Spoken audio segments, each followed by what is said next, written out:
नमस्कार दोस्तों, फिर से एक नए वीडियो में आपका स्वागत है। वीडियो स्टार्ट करने से पहले मैं आपको बता दूं कि इस वीडियो में खेसारी लाल का गाना कब आने वाला है और नहीं, तो इस वीडियो में मैं पूरा क्लियर करूंगा।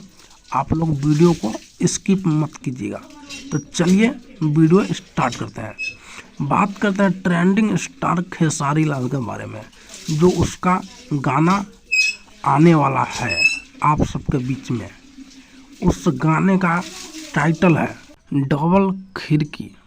तो दोस्तों, आप लोग देखना ना भूले इस गाने को, और हमारा वीडियो अगर आपको अच्छा लगा होगा तो लाइक कीजिए, कमेंट कीजिए और चैनल को सब्सक्राइब कीजिए।